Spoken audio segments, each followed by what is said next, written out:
आज मैं आपको एक ऐसी भयानक कहानी सुनाने जा रही हूं जिसे सुनकर आपकी रूह कांप उठेगी। यह कहानी है एक औरत की जिसने अपनी किस्मत बदलने के लिए देवी से वादा किया था, लेकिन उसे नहीं पता था कि इस वादे की कीमत क्या होगी। अगर आपको रहस्य और रोमांच पसंद है तो सब्सक्राइब करना न भूलें और साथ ही लाइक, शेयर और कमेंट भी जरूर करें। आइए कहानी शुरू करते हैं। मेरा नाम शर्वरी है। जी हाँ, यह कहानी मेरी अपनी है और मैं आज आपको वह सब बताने जा रही हूँ जो मेरे साथ बीता। असम के कामरूप जिले में एक छोटा सा गांव है। यहाँ के लोग सीधे साधे हैं, लेकिन अंधविश्वासों में बहुत यकीन रखते हैं। मैं भी इसी गांव में पली बढ़ी थी। मेरे माता पिता साधारण किसान थे और मैं उनकी इकलौती बेटी थी। बचपन से ही मैंने अपने माँ बाप को मेरी शादी की चिंता करते देखा था।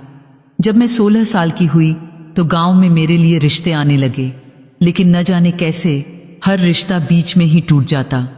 कभी लड़के वाले मना कर देते तो कभी लड़का खुद ही किसी और से शादी कर लेता।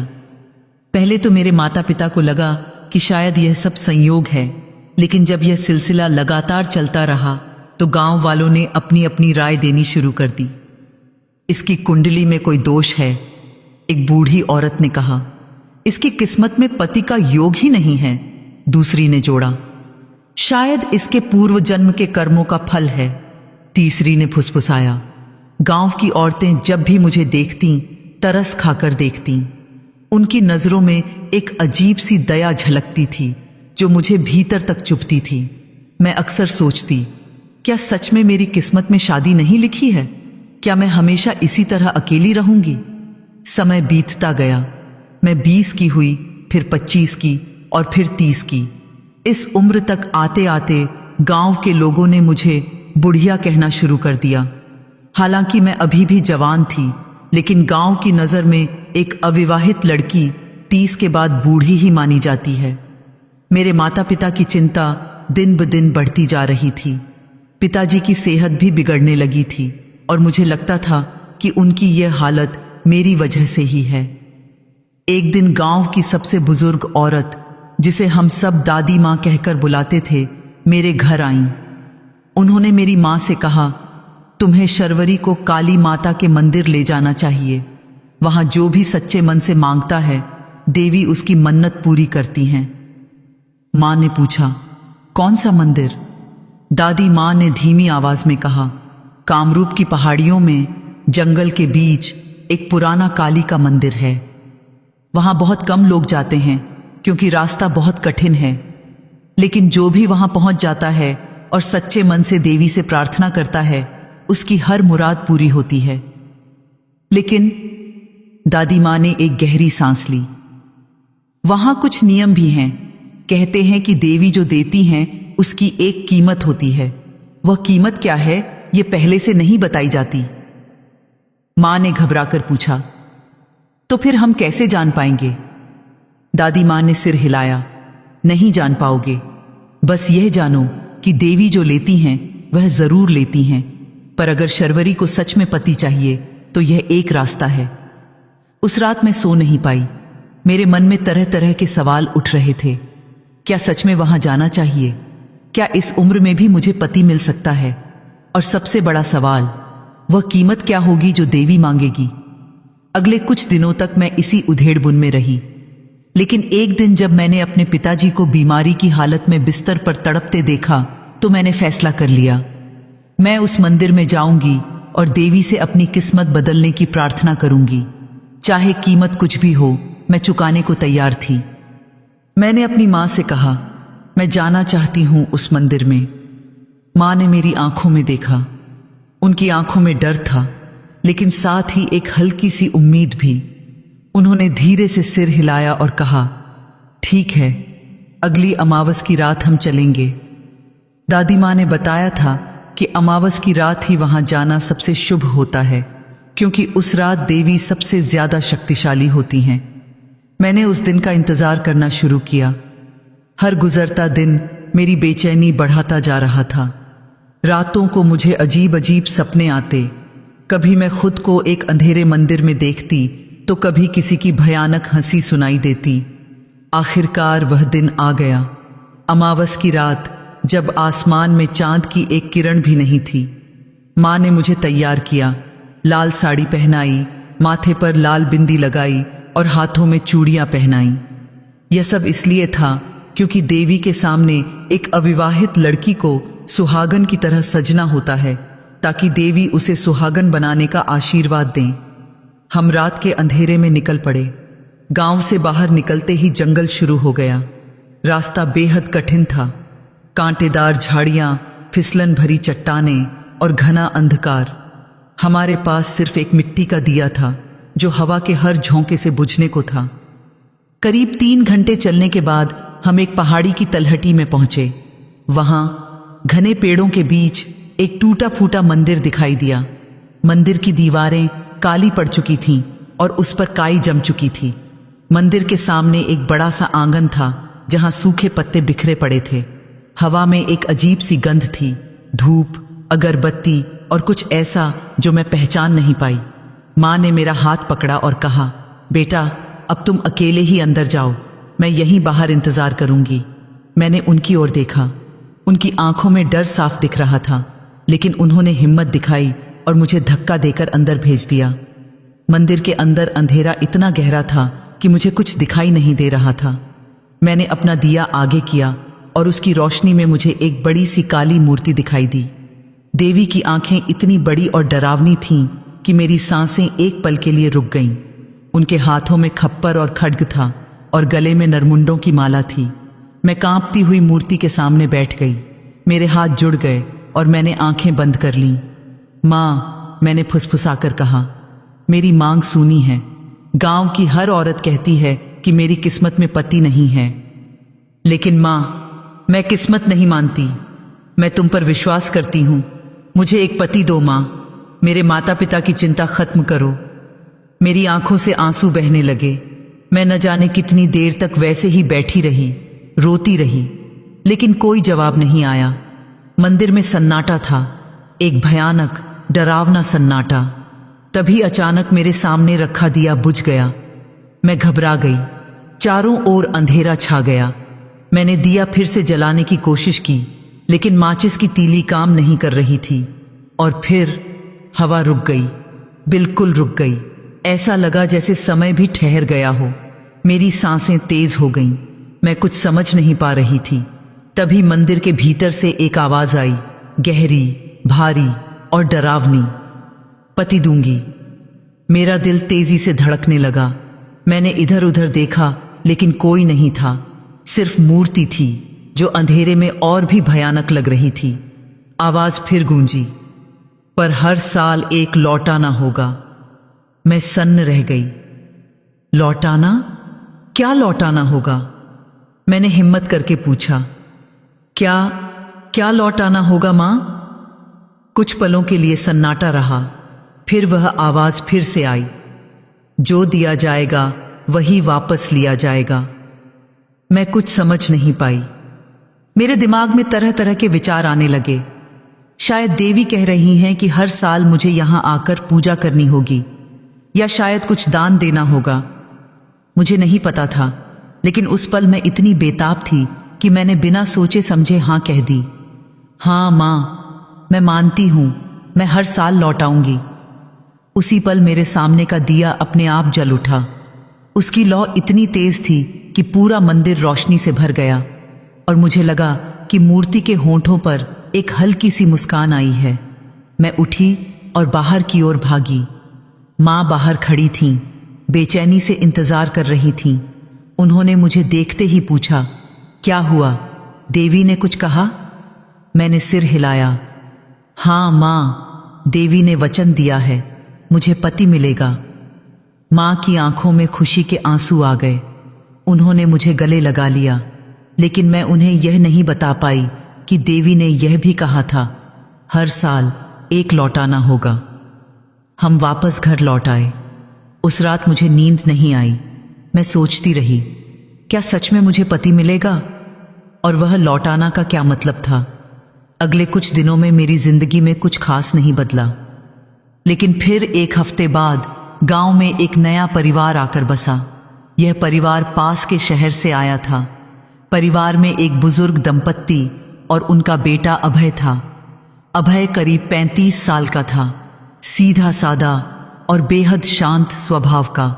उसके चेहरे पर हमेशा एक हल्की मुस्कान रहती थी जो देखने वाले का मन मोह लेती थी। गांव के लोग जल्द ही इस नए परिवार से घुल मिल गए। अभय के पिता ने बताया कि वे शहर की भागदौड़ से तंग आकर यहाँ शांति की तलाश में आए हैं। अभय खेतीबाड़ी में हाथ भंटाने लगा और धीरे धीरे गांव का हिस्सा बन गया। एक दिन की बात है, मैं कुएं से पानी भर रही थी, तभी अभय वहां आया। उसने मुझसे विनम्रता से पूछा, क्या मैं आपकी मदद कर सकता हूं? मैं थोड़ी हैरान हुई। गांव में आमतौर पर पुरुष औरतों के काम में हाथ नहीं बंटाते थे, लेकिन अभय अलग था। उसने मेरी बाल्टी उठाई और मेरे घर तक पहुंचा दी। उस दिन से हम दोनों के बीच बातचीत शुरू हो गई। अभय बहुत पढ़ा लिखा था। वह शहर में एक अच्छी नौकरी छोड़कर यहाँ आया था क्योंकि उसे शहर की जिंदगी पसंद नहीं थी। उसकी बातें सुनकर मुझे बहुत अच्छा लगता था। वह कभी मुझसे किताबों के बारे में बात करता तो कभी प्रकृति के बारे में। उसकी आवाज में एक अजीब सा सुकून था। धीरे धीरे हम दोनों करीब आने लगे। गांव वालों ने भी यह देख लिया। एक दिन दादी माँ मेरे घर आईं और मुस्कुराते हुए बोलीं, लगता है देवी ने तेरी सुन ली। मैं शर्मा गई, लेकिन मन ही मन मैं भी यही सोच रही थी, क्या यह सब देवी की कृपा थी? क्या अभय वाकई मेरे लिए ही यहाँ आया था? कुछ ही दिनों में अभय के माता पिता ने मेरे घर रिश्ता भेजा। मेरे माता पिता की खुशी का ठिकाना नहीं रहा। इतने सालों की प्रतीक्षा के बाद आखिरकार उनकी बेटी की शादी होने वाली थी। पूरे गांव में खुशी की लहर दौड़ गई। शादी की तैयारियां शुरू हो गईं। मैं भी बेहद खुश थी, लेकिन मेरे मन के एक कोने में देवी के उस वचन की याद बार बार आ रही थी, हर साल एक लौटाना होगा। मैं सोचती रहती, आखिर देवी क्या मांगेंगी? शायद हर साल मुझे उस मंदिर में जाकर पूजा करनी होगी या फिर कुछ दान देना होगा। मैंने अपने मन को समझाया कि चाहे जो भी हो, मैं तैयार हूं। शादी का दिन आ गया। पूरा गांव सज गया था। मैं लाल जोड़े में तैयार थी और मेरी मांग में पहली बार सिंदूर भरा जाने वाला था। जब पंडित जी ने मंत्र पढ़ना शुरू किया तो मुझे न जाने क्यों एक अजीब सी बेचैनी महसूस हुई, लेकिन मैंने उसे अनदेखा किया। अभय ने मेरी मांग में सिंदूर भरा। उस पल मेरी आंखों में खुशी के आंसू थे। मैं आखिरकार एक सुहागन बन गई थी। गांव की वही औरतें जो मुझे तरस की नजर से देखती थीं, अब मुझे आशीर्वाद दे रही थीं। शादी के बाद मैं अभय के घर चली गई। उसका घर सादा लेकिन सुंदर था। उसकी माँ बहुत प्यार से मेरा स्वागत करती थीं। मुझे लगा कि मेरी जिंदगी अब बदल गई है। देवी ने सच में मेरी मुराद पूरी कर दी थी। शुरुआती कुछ महीने बहुत खूबसूरत थे। अभय बहुत ध्यान रखता था मेरा। वह सुबह जल्दी उठकर खेत में काम करने चला जाता और शाम को लौटकर मुझे अपने दिन की बातें सुनाता। हम साथ में हंसते, बातें करते और अपनी छोटी सी दुनिया में खो जाते। लेकिन समय बहुत तेजी से बीत रहा था। शादी को करीब 11 महीने होने वाले थे। मुझे याद आया कि अगले महीने फिर से अमावस आने वाली है। वही अमावस जब मैं पहली बार मंदिर गई थी। मैं बेचैन हो गई। मुझे देवी के वचन की याद आ रही थी, हर साल एक लौटाना होगा। मैंने सोचा कि शायद मुझे अमावस की रात फिर से मंदिर जाना होगा। मैंने अभय को इस बारे में कुछ नहीं बताया था। मुझे नहीं पता था कि वह क्या सोचेगा। अमावस से 2 दिन पहले मैंने अपनी माँ से बात की। मैंने उन्हें याद दिलाया कि देवी ने कहा था कि हर साल कुछ लौटाना होगा। माँ ने कहा, शायद तुझे वहां जाकर धन्यवाद देना होगा बेटा, तू चली जा, मैं तेरे साथ चलूंगी। लेकिन अमावस की सुबह कुछ अजीब हुआ। अभय अचानक बहुत चिंतित हो गया। उसने कहा, शर्वरी, मुझे आज रात माँ के पास जाना होगा। मुझे एक सपना आया है, माँ बुला रही हैं मुझे। मैं हैरान हो गई। कौन सी माँ? तुम्हारी माँ तो यही हैं। अभय ने सिर हिलाया। नहीं शर्वरी, मेरी असली माँ की मैं बात कर रहा हूं। वह बहुत साल पहले गुजर गई थी। आज उन्होंने मुझे सपने में बुलाया है। मुझे उनकी समाधि पर जाना होगा। मैंने कहा, लेकिन यह तो रात का समय है, सुबह चले जाते हैं। अभय ने जिद की, नहीं शर्वरी, सपने में साफ कहा था कि अमावस की रात को ही आना है, मुझे जाना होगा। मेरे मन में एक अजीब सा डर समा गया। मैंने उसे रोकना चाहा, लेकिन वह नहीं माना। शाम होते ही वह तैयार हो गया। मैंने कहा, मैं भी चलती हूं तुम्हारे साथ, लेकिन अभय ने मना कर दिया। नहीं शर्वरी, वह जगह बहुत दूर है और रास्ता खतरनाक है। मैं सुबह तक लौट आऊंगा, तुम घर पर ही रहो। उसने मुझे माथे पर चूमा और चला गया। मैं दरवाजे पर खड़ी होकर उसे जाते देखती रही। रात का अंधेरा उसे निगल गया। उस रात मुझे नींद नहीं आई। मैं बार बार खिड़की से बाहर देखती रही, इस उम्मीद में कि अभय लौट आएगा, लेकिन वह नहीं आया। सुबह हुई। मैं बेचैनी से दरवाजे पर बैठी थी, तभी गांव के कुछ लोग भागते हुए आए। शर्वरी, शर्वरी, एक आदमी चिल्लाया। मैं दौड़कर बाहर गई। क्या हुआ? उस आदमी का चेहरा पीला पड़ा हुआ था। उसने कांपती आवाज में कहा, श्मशान, श्मशान में अभय की। मेरा दिल बैठ गया। क्या क्या हुआ अभय को?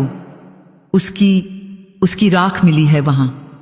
ऐसा लग रहा है जैसे किसी ने उसे जला दिया हो। मेरे पैरों तले जमीन खिसक गई। मैं वहीं गिर पड़ी। चारों ओर अंधेरा छा गया। जब होश आया तो मैं अपने घर में थी। मेरी माँ मेरे पास बैठी थीं, रो रही थीं। मैंने उनसे पूछा, माँ, यह सच है? माँ ने सिर हिलाया। उनकी आंखों में आंसू थे। लेकिन कैसे? मैं चिल्लाई। वह तो सिर्फ अपनी माँ की समाधि पर गया था। तभी दादी माँ कमरे में आईं। उनका चेहरा गंभीर था। उन्होंने धीमी आवाज में कहा, शर्वरी, तूने देवी से क्या मांगा था? मैं रोते हुए बोली, पति मांगा था और देवी ने दिया भी। दादी माँ ने सिर हिलाया। और देवी ने क्या कहा था? मुझे याद आया, हर साल एक लौटाना होगा। दादी माँ ने गहरी सांस ली। देवी ने पति दिया बेटा, और अब देवी ने वापस ले लिया। मेरी आंखों के सामने अंधेरा छा गया। मुझे समझ आ गया कि देवी का मतलब क्या था। लौटाना का मतलब यह नहीं था कि मुझे कुछ दान देना होगा। इसका मतलब था कि देवी हर साल मेरा पति वापस ले लेंगी। मैं जोर जोर से रोने लगी। मैंने अपने बाल नोच लिए, अपने माथे पर मारा। नहीं, यह नहीं हो सकता। अभय, अभय। लेकिन अभय कभी नहीं लौटा। उसकी राख को हमने गंगा में विसर्जित कर दिया। मेरी मांग फिर से सूनी हो गई। अभय की मौत के बाद मैं टूट गई थी। हर वक्त बस उसी की यादें मुझे घेरे रहती। रात को नींद नहीं आती थी। जब भी आंख लगती तो अभय का चेहरा दिखाई देता। वह मुझे बुलाता और मैं उसकी ओर दौड़ती, लेकिन वह धुएं की तरह गायब हो जाता। मेरे माता पिता बहुत चिंतित थे। माँ दिन रात मेरे पास बैठी रहती। पिताजी की सेहत और बिगड़ गई थी। गांव के लोग फुसफुसाते, शर्वरी की किस्मत में सुहाग टिकता ही नहीं। मैं इन सब बातों से बेखबर अपने कमरे में पड़ी रहती। मुझे कुछ समझ नहीं आ रहा था। मैंने तो सिर्फ एक पति मांगा था, लेकिन देवी ने यह कैसा खेल खेला। उन्होंने दिया तो सही, लेकिन सिर्फ 1 साल के लिए, और फिर छीन लिया। दादी माँ एक दिन मेरे पास आईं। उन्होंने मुझे समझाया, बेटा, देवी के साथ किया गया सौदा टाला नहीं जा सकता। तूने जो मांगा था वह मिला। अब जो शर्त थी वह भी पूरी हुई। तुझे इसे स्वीकार करना होगा। मैंने रोते हुए कहा, लेकिन दादी माँ, मुझे नहीं पता था कि यह शर्त ऐसी होगी। मुझे लगा था कि देवी कुछ और मांगेंगी, धन, दान या पूजा, लेकिन मेरे पति को। दादी माँ ने मेरा सिर अपनी गोद में रख लिया। काली माता के रास्ते अजीब हैं बेटा। जो उनसे मांगता है उसे वह जरूर देती हैं, लेकिन कीमत भी जरूर लेती हैं, और कई बार वह कीमत हमारी सोच से कहीं ज्यादा होती है। दिन बीतते गए। मैं धीरे धीरे सामान्य होने की कोशिश करने लगी, लेकिन मेरे मन में एक सवाल बार बार उठता, क्या अब मैं हमेशा के लिए अकेली रह जाऊंगी? क्या देवी का वह वचन खत्म हो गया? अभय की मौत को करीब 3 महीने हो गए थे। एक दिन गांव में एक और नया परिवार आया। इस बार एक विधुर अपने बूढ़े पिता के साथ आया था। उसका नाम नीरज था।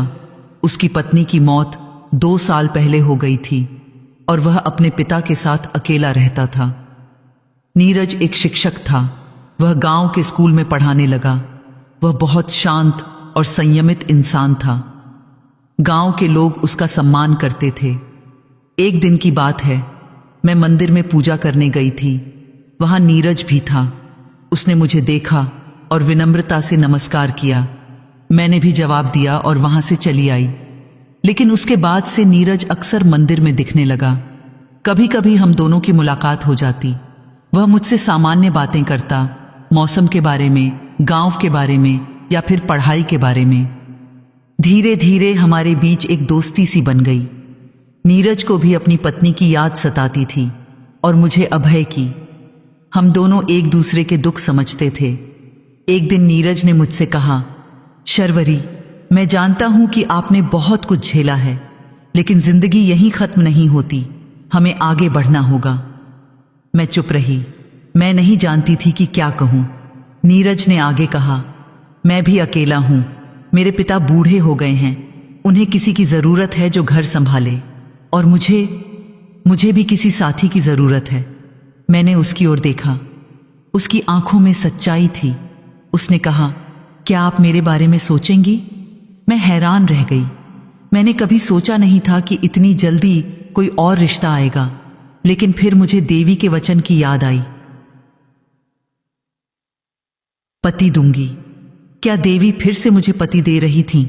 मैंने नीरज से कहा, मुझे सोचने का समय दीजिए।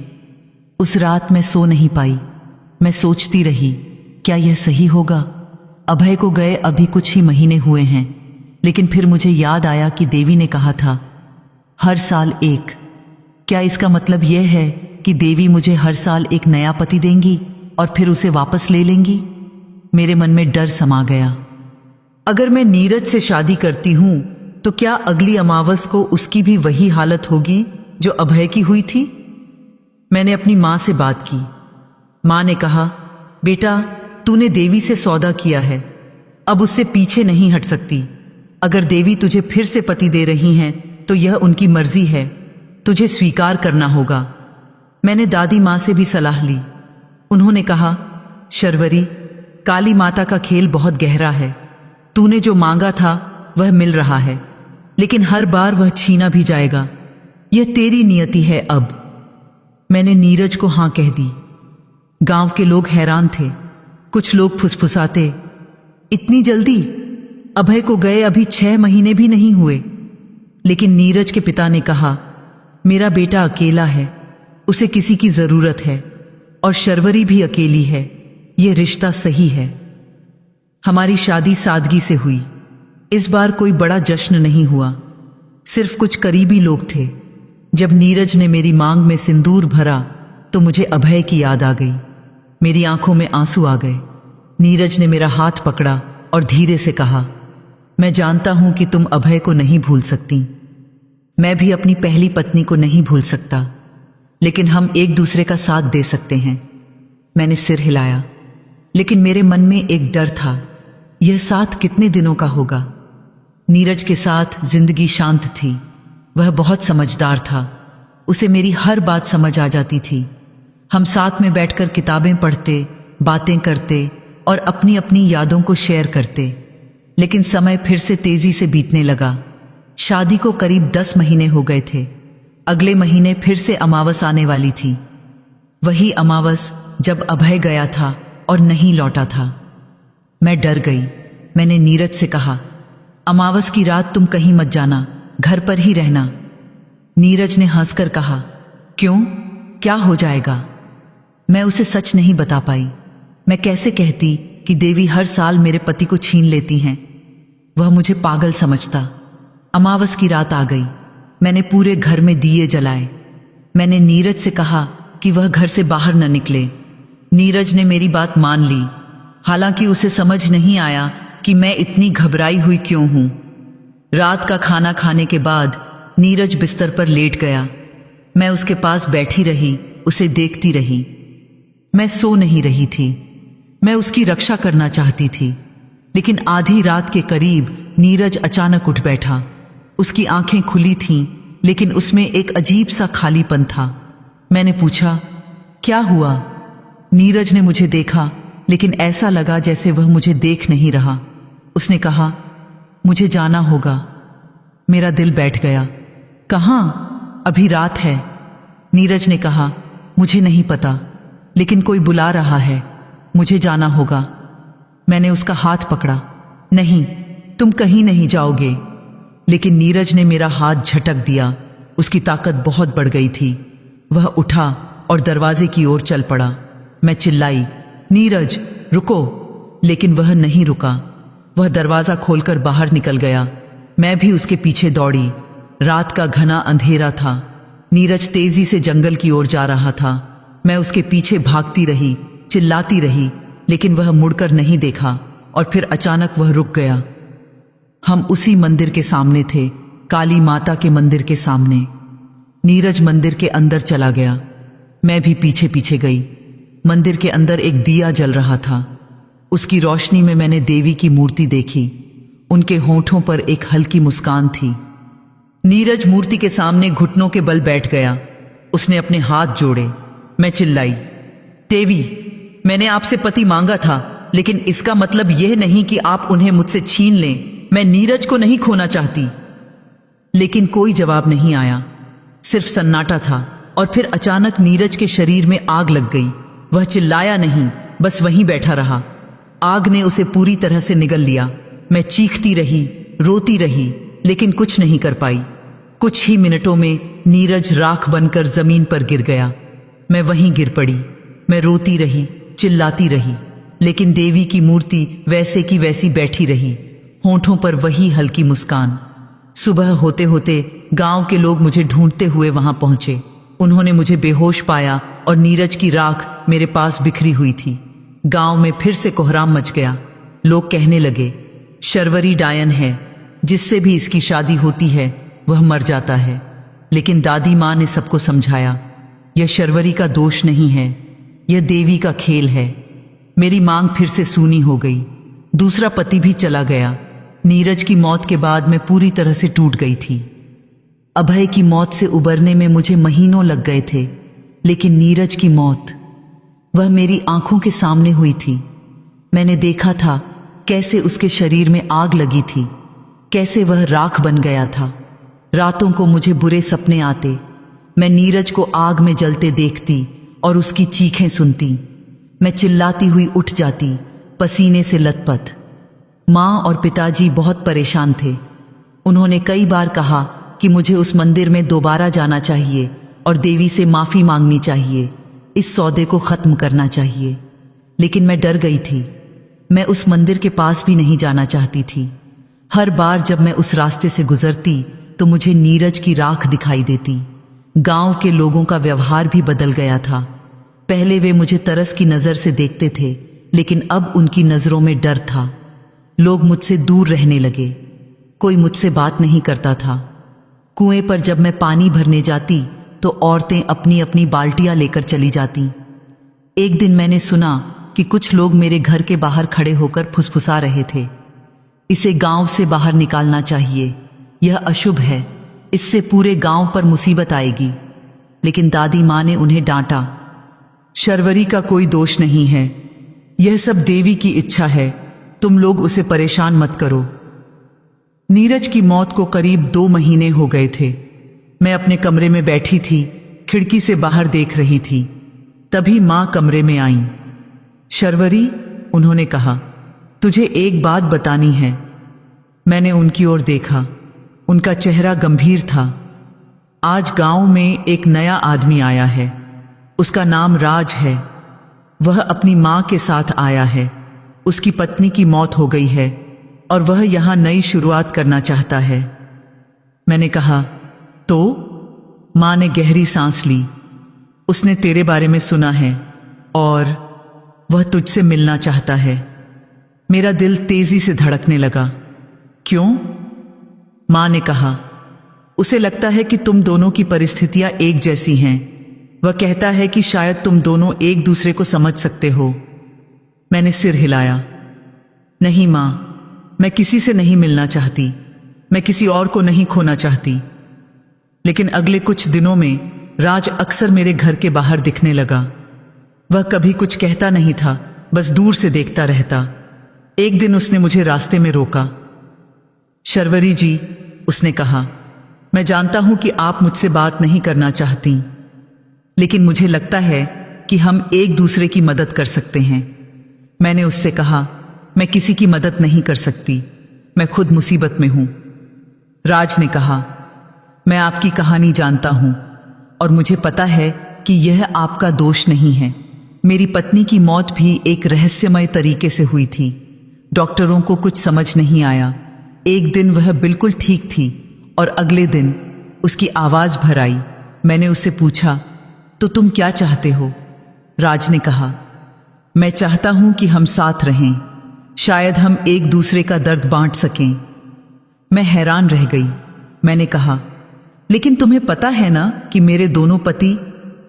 राज ने बीच में ही कहा, मुझे पता है और मुझे इससे कोई फर्क नहीं पड़ता। मैं मानता हूं कि किस्मत में जो लिखा है वह होकर रहेगा। अगर मेरी भी वही किस्मत है तो हो जाएगी। मैं उसकी हिम्मत देखकर दंग रह गई। कौन ऐसा आदमी है जो यह जानते हुए भी कि उसकी मौत तय है, फिर भी शादी करना चाहता है? मैंने दादी माँ से इस बारे में बात की।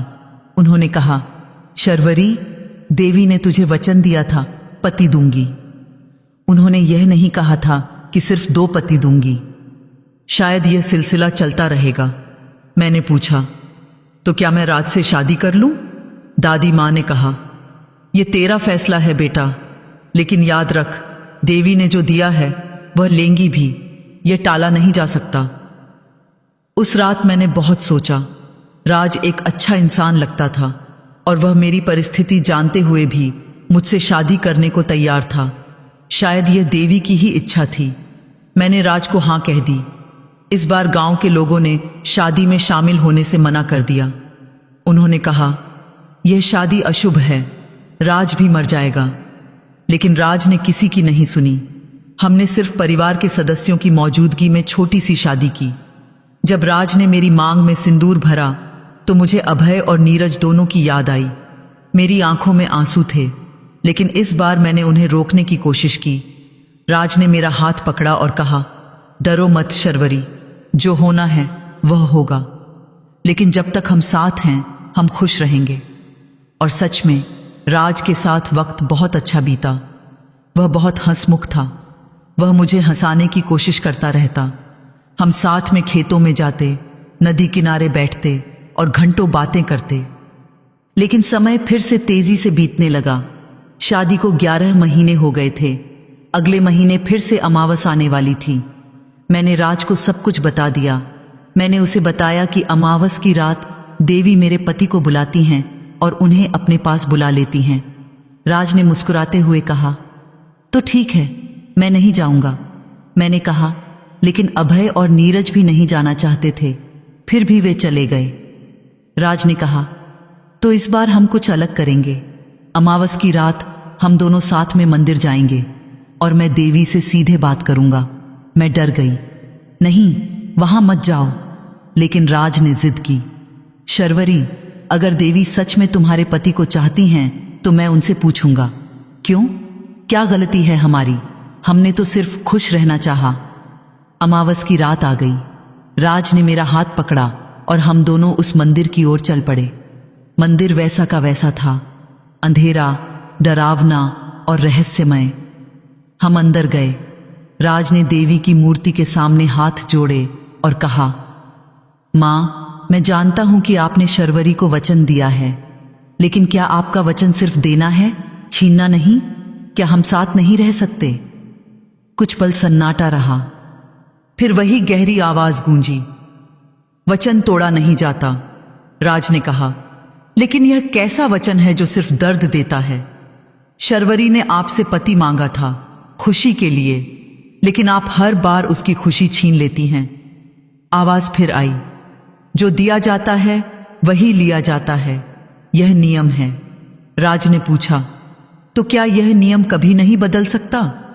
देवी ने जवाब दिया, जब शर्वरी खुद लौटाने से मना करेगी तब।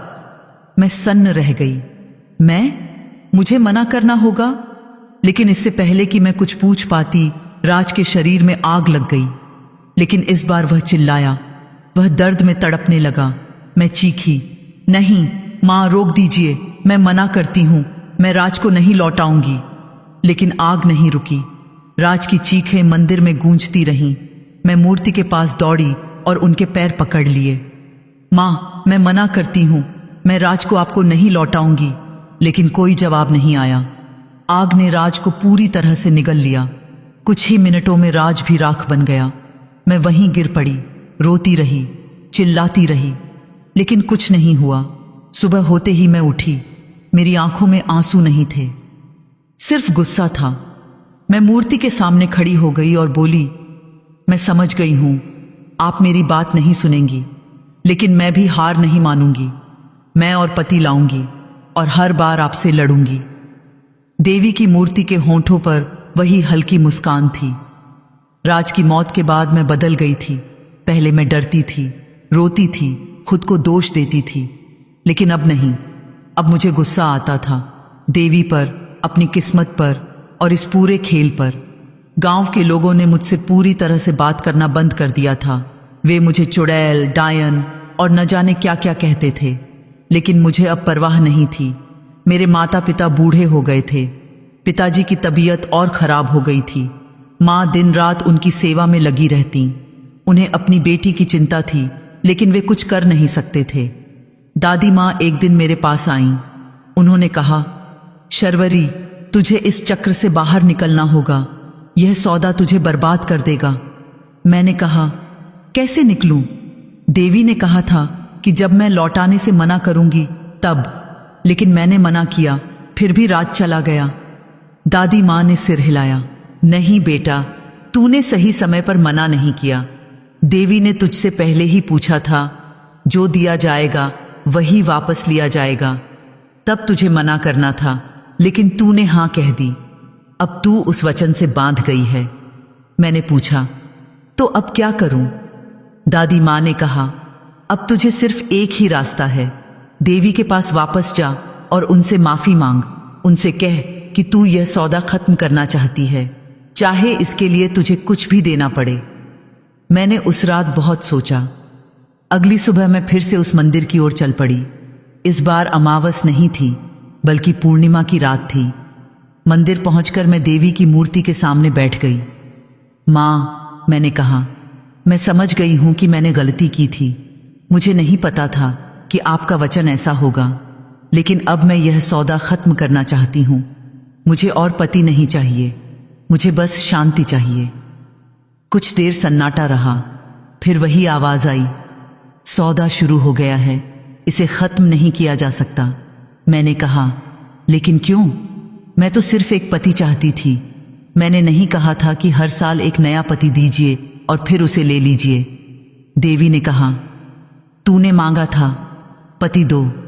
मैंने दिया, लेकिन हर चीज की एक कीमत होती है। तूने उस कीमत के बारे में नहीं पूछा, तूने सिर्फ हां कह दी। मैं रोने लगी। तो अब मैं क्या करूं? क्या मैं हमेशा ऐसे ही जीती रहूंगी? हर साल एक पति पाऊंगी और फिर खो दूंगी? देवी ने कहा, जब तक तू स्वीकार करती रहेगी तब तक यह चलता रहेगा। मैंने पूछा, और अगर मैं स्वीकार न करूं? देवी ने कहा, तो तुझे खुद आना होगा। मेरा दिल बैठ गया। मतलब? देवी ने कहा, जब तू लौटाने से मना करेगी तो जो दिया गया था वह तो लिया ही जाएगा, और अगर वह नहीं मिलेगा तो तुझे आना होगा। मैं समझ गई। देवी कह रही थी कि अगर मैं अपने पति को लौटाने से मना करूंगी तो मुझे खुद देवी के पास जाना होगा। मैं मंदिर से बाहर आई। मेरे मन में एक अजीब सा विचार आया, क्या मुझे सच में इस खेल में शामिल रहना चाहिए या फिर मुझे खुद को देवी को सौंप देना चाहिए? लेकिन तभी मुझे अपने माता पिता की याद आई। अगर मैं चली गई तो उनका क्या होगा? मैंने फैसला किया कि मैं जिंदा रहूंगी, चाहे जो हो जाए। राज की मौत को 3 महीने हो गए थे। एक दिन गांव में फिर से एक नया आदमी आया। उसका नाम करण था। वह एक व्यापारी था और अपने भाई की मौत के बाद उसकी दुकान संभालने आया था। कर्ण को भी मेरी कहानी पता चल गई, लेकिन उसने भी राज की तरह कहा, मुझे फर्क नहीं पड़ता, मैं आपसे शादी करना चाहता हूं। मैंने उससे पूछा, तुम्हें पता है ना कि तुम भी मर जाओगे? कर्ण ने मुस्कुराते हुए कहा, मुझे पता है, लेकिन मैं मानता हूं कि अगर हमें थोड़ा सा भी समय साथ मिले तो वह काफी है। हम दोनों ने शादी कर ली और फिर से 1 साल बाद अमावस की रात कर्ण भी चला गया। इस बार मैंने देवी के सामने रोया नहीं, मैंने सिर्फ उनकी ओर देखा और कहा, ठीक है, अगली बार फिर से। यह सिलसिला चलता रहा। हर साल एक नया पति, हर साल एक नई उम्मीद, और हर साल अमावस की रात वही अंत। चौथे पति का नाम विक्रम था, 5वें का अर्जुन, 6ठे का समीर। हर बार मैं सोचती कि शायद इस बार कुछ अलग होगा, शायद देवी की कृपा होगी, लेकिन हर बार वही हुआ। गांव के लोग अब मुझसे बात तो नहीं करते थे, लेकिन मुझे दूर से देखते रहते थे। उनकी नजरों में अब डर नहीं, बल्कि हैरानी थी। वे सोचते थे, कैसे यह औरत हर बार फिर से शादी कर लेती है, कैसे हर बार कोई न कोई उससे शादी करने को तैयार हो जाता है। लेकिन मुझे पता था, यह सब देवी का खेल था। देवी हर बार किसी न किसी को मेरे पास भेजती थीं और फिर उसे वापस ले लेती थीं। छठे पति समीर के साथ कुछ अलग हुआ। समीर बहुत समझदार था। उसने मुझसे कहा, शर्वरी, मैं तुम्हारे साथ भागना चाहता हूं, हम इस गांव से दूर चले जाएंगे, शायद वहां देवी की पकड़ न हो। मैंने उसकी बात मान ली। अमावस से 1 हफ्ता पहले हम दोनों रात के अंधेरे में गांव से भाग निकले। हम सैकड़ों किलोमीटर दूर एक दूसरे शहर में चले गए। वहां हमने एक छोटा सा कमरा किराए पर लिया। समीर ने एक छोटी सी नौकरी कर ली और हम दोनों ने एक नई जिंदगी शुरू की। लेकिन अमावस की रात जब मैं सो रही थी, समीर उठा। मैंने उसे देखा, उसकी आंखों में वही खालीपन था। मुझे जाना होगा, उसने कहा। मैं घबरा गई। कहां? हम तो यहां से बहुत दूर हैं। लेकिन समीर सुन नहीं रहा था। वह कमरे से बाहर निकल गया। मैं उसके पीछे भागी। समीर सीधे सड़क पर चला गया और फिर अचानक एक ट्रक आया और उससे टकरा गया। समीर की मौत तुरंत हो गई। मैं वहीं खड़ी रह गई, सन्न। मैं समझ गई, भागने से कोई फायदा नहीं, देवी की पकड़ से कोई बच नहीं सकता। मैं वापस गांव लौट आई। छठे पति की मौत के बाद मैं पूरी तरह से बदल गई थी। अब मुझ में कोई भावना नहीं बची थी, न खुशी, न गम, न डर, न उम्मीद। मैं एक मशीन की तरह जी रही थी। गांव के लोगों ने अब मुझे स्वीकार कर लिया था। उन्हें समझ आ गया था कि यह मेरा दोष नहीं, बल्कि देवी का खेल था। लेकिन फिर भी कोई मेरे करीब नहीं आता था। मेरे पिताजी की मौत हो गई थी। माँ अब बहुत कमजोर हो गई थीं। वे ज्यादातर समय बिस्तर पर ही रहतीं। दादी माँ भी अब नहीं रहीं। उनकी मौत से पहले उन्होंने मुझसे कहा था, बेटा, तू बहुत मजबूत है, लेकिन याद रख, हर चीज की एक सीमा होती है। जब तू उस सीमा पर पहुंचेगी तो तुझे फैसला करना होगा। मैंने पूछा था, कैसा फैसला? उन्होंने कहा था, यह फैसला कि तू जीना चाहती है या नहीं। 7वां पति आया, अमन। वह एक कवि था। उसने मुझे कविताएं सुनाई, मुझे हंसाने की कोशिश की। लेकिन अमावस की रात वह भी चला गया। 8वां पति आया, रोहन। वह एक डॉक्टर था। उसने कहा कि वह देवी के इस खेल को तोड़ने की कोशिश करेगा। उसने मुझे दवाइयां दी ताकि मैं मजबूत बन सकूं। लेकिन अमावस की रात वह भी चला गया। 9वां पति आया, अंकित। वह एक पुजारी था। उसने कहा कि वह मंत्रों से देवी को रोक देगा। लेकिन अमावस की रात वह भी चला गया। 10वां पति आया, देव। वह एक योद्धा था। उसने कहा कि वह देवी से लड़ेगा। अमावस की रात वह मंदिर में गया, तलवार लेकर। लेकिन वह भी नहीं लौटा और यह सिलसिला चलता रहा। 11वां, 12वां, 13वां, मैं गिनती भूल गई। मुझे याद नहीं रहा कि कितने पति आए और गए। हर चेहरा एक जैसा लगने लगा। हर नाम एक जैसा सुनाई देने लगा। मेरी उम्र बढ़ रही थी। मेरे बाल सफ़ेद होने लगे थे। मेरे चेहरे पर झुर्रियाँ पड़ गई थीं। लेकिन मेरी मांग हर साल भरती रहती और हर साल सूनी हो जाती। गांव के नए लड़के अब मुझसे डरते नहीं थे। वे मुझे एक किंवदंती की तरह देखते थे। कुछ तो मुझे चुनौती की तरह लेते थे। वे कहते, मैं वह आदमी बनूंगा जो शर्वरी का पति बनकर जिंदा रहेगा। लेकिन कोई नहीं रहा। हर कोई चला गया। 15वें पति के साथ कुछ अलग हुआ। उसका नाम आदित्य था। वह बहुत जिद्दी था। उसने कहा, मैं नहीं मरूंगा, मैं देवी को हराऊंगा। अमावस की रात आदित्य मंदिर नहीं गया। उसने खुद को घर में बंद कर लिया। उसने दरवाजे पर ताले लगा दिए। लेकिन आधी रात को घर में आग लग गई। कहां से आई किसी को नहीं पता। आदित्य उसमें जलकर राख हो गया। मैं समझ गई, भागने का, लड़ने का, छुपने का कोई फायदा नहीं। देवी ने जो ठान लिया है वह होकर रहेगा। 16वां, 17वां, 18वां मेरी माँ की भी मौत हो गई। अब मैं बिल्कुल अकेली थी। 20वें पति के बाद मैं फिर से मंदिर गई। माँ, मैंने कहा, क्या यह खेल कभी खत्म होगा? देवी ने कहा, जब तू मना करेगी। मैंने कहा, मैं मना कर चुकी हूं कई बार, लेकिन कुछ नहीं होता। देवी ने कहा, तूने केवल मुंह से मना किया है, दिल से नहीं। तू अब भी उम्मीद रखती है कि शायद कोई पति टिक जाए। जब तू दिल से मना करेगी, जब तू सच में कहेगी कि मुझे और पति नहीं चाहिए, तब यह खेल रुकेगा। मैंने कहा, और फिर? देवी ने कहा, तब तू मेरे पास आएगी। मैं समझ गई। देवी का खेल यही था। वे मुझे तोड़ना चाहती थीं। वे चाहती थीं कि मैं हार मान लूं और खुद उनके पास चली जाऊं। लेकिन मैं हारने वाली नहीं थी। 21वां, 22वां, 23वां और फिर 24वां पति आया। उसका नाम कृष्ण था। कृष्ण अलग था। वह बहुत शांत था और उसे किसी चीज की जल्दी नहीं थी। उसने मुझसे कहा, शर्वरी, मैं तुम्हें बचाने नहीं आया हूं। मैं सिर्फ तुम्हारे साथ रहना चाहता हूं, जब तक रह सकूं। उस साल कुछ अलग हुआ। अमावस की रात कृष्ण को बुलावा नहीं आया। मैं हैरान थी। क्यों? क्या हुआ? कृष्ण ने मुस्कुराते हुए कहा, शायद देवी थक गईं। लेकिन अगली अमावस की रात कृष्ण को दोगुनी ताकत से बुलावा आया। वह गया और नहीं लौटा। मैं समझ गई, देवी कभी नहीं थकती। यह उनका खेल था और वे इसे अंत तक खेलेंगी। 25वें, 26वें, 27वें। मैं अब बूढ़ी हो गई थी। मेरे बाल पूरी तरह सफ़ेद हो गए थे। मेरी कमर झुक गई थी। चलने में तकलीफ होती थी।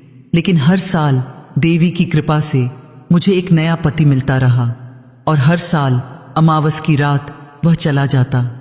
अब गांव में कोई नहीं बचा था जो मुझसे शादी करना चाहता हो। इसलिए दूसरे गांवों से, दूसरे शहरों से लोग आने लगे। कुछ उम्मीद से, कुछ चुनौती से, कुछ सिर्फ जिज्ञासा से।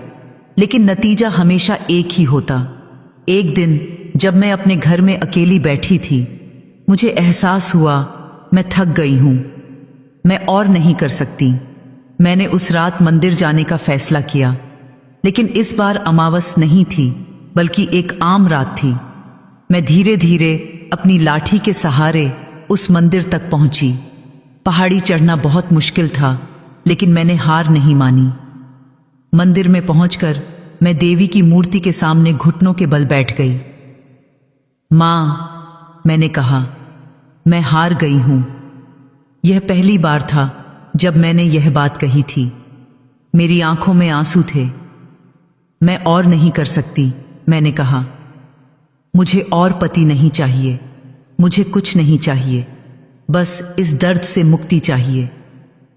मंदिर में सन्नाटा छा गया। फिर धीरे धीरे दिए बुझने लगे। देवी की आवाज आई, तूने आखिरकार मना कर दिया। मैंने सिर हिलाया। हाँ माँ, अब मैं लौटाने से मना करती हूँ, क्योंकि अब लौटाने को कुछ बचा ही नहीं है। मेरे पास कुछ नहीं है। देवी ने कहा, तेरे पास तू है। मैं समझ गई, यही तो देवी चाहती थीं। वे चाहती थीं कि मैं खुद को उन्हें सौंप दूं। मैंने कहा, ठीक है माँ, मैं आ रही हूं, लेकिन एक सवाल है। क्यों? क्यों आपने यह सब किया? देवी ने कहा, क्योंकि तूने मांगा था। तूने कहा था मुझे पति दो, मैंने दिया। लेकिन तूने यह नहीं कहा था कि कितने दिनों के लिए चाहिए। तूने यह नहीं पूछा था कि कीमत क्या होगी। तूने बस मांग लिया। मैंने कहा, तो यह सब मेरी गलती थी? देवी ने कहा, यह किसी की गलती नहीं थी, यह नियम था। जो मांगता है उसे मिलता है, लेकिन कीमत भी चुकानी होती है। मैंने पूछा, और अब? देवी ने कहा, अब तू लौटाना होगा। मैंने गहरी सांस ली। ठीक है, मैं तैयार हूं। उसी पल मेरे शरीर में एक अजीब सी ठंडक दौड़ गई। मुझे लगा जैसे मेरी आत्मा मेरे शरीर से अलग हो रही हो, लेकिन मैं डरी नहीं। मुझे राहत महसूस हो रही थी। आखिरकार यह खेल खत्म होने वाला था। लेकिन तभी कुछ अजीब हुआ। मेरा शरीर जम गया। मैं हिल नहीं पा रही थी। देवी ने कहा, तू मेरी होगी, लेकिन तेरा काम अभी खत्म नहीं हुआ। मैंने पूछा, क्या मतलब? देवी ने कहा, अब से तू मेरी दासी होगी। तू यहीं रहेगी, इस मंदिर में, और जब भी कोई पुरुष यहां आकर पत्नी मांगेगा, तू उसे दिखाई देगी। तू उसकी पत्नी बनेगी, और फिर अमावस की रात उसे वापस ले लिया जाएगा। मेरा दिल डूब गया। नहीं, यह तो और भी बुरा है। देवी ने कहा, यही तेरी नियति है। तूने पति मांगे थे, अब तू और लोगों को पति बनकर दी जाएगी। मैं चिल्लाई, लेकिन यह गलत है, यह अन्याय है। लेकिन देवी ने कुछ नहीं कहा। धीरे धीरे मेरा शरीर पत्थर की तरह सख्त होने लगा। आज भी कामरूप की पहाड़ियों में जंगल के बीच वह पुराना काली का मंदिर खड़ा है। अगर आप वहां जाएंगे तो आपको देवी की मूर्ति के पास एक औरत बैठी दिखाई देगी। उसकी मांग में सिंदूर है, लेकिन उसकी आंखें पत्थर की हैं। लोग कहते हैं कि वह शर्वरी है, वह औरत जिसने देवी से पति मांगा था और फिर हर साल एक एक करके अपने पतियों को खोती गई। आज भी जब कोई विधुर पुरुष उस मंदिर में जाता है और देवी से पत्नी मांगता है, तो देवी मुस्कुराती हैं। वे शर्वरी को देखती हैं, और शर्वरी, जो अब देवी की दासी है, उस पुरुष के सामने प्रकट होती है। वह उसकी पत्नी बनती है। वे साथ में रहते हैं, खुश रहते हैं। लेकिन अमावस की रात वही होता है जो हमेशा से होता आया है, और शर्वरी एक बार फिर अकेली हो जाती है। उसकी मांग फिर से भर जाती है, नए सिंदूर से, नए पति के इंतजार में। यह सिलसिला चलता रहता है, आज भी, कल भी, हमेशा। क्योंकि देवी के साथ किया गया सौदा कभी खत्म नहीं होता, वह सिर्फ बदलता रहता है। और शर्वरी, जो कभी अपनी सूनी मांग से परेशान थी, आज अपनी भरी हुई मांग से शापित है। तो अगर कभी आपको कामरूप की पहाड़ियों में जाने का मौका मिले तो उस मंदिर के पास मत जाइएगा, खासकर अगर आप विधुर हैं, क्योंकि वहां एक औरत इंतजार कर रही है, शर्वरी, और वह आपकी पत्नी बनने को तैयार है। लेकिन याद रखिए, हर साल एक लौटाना होगा।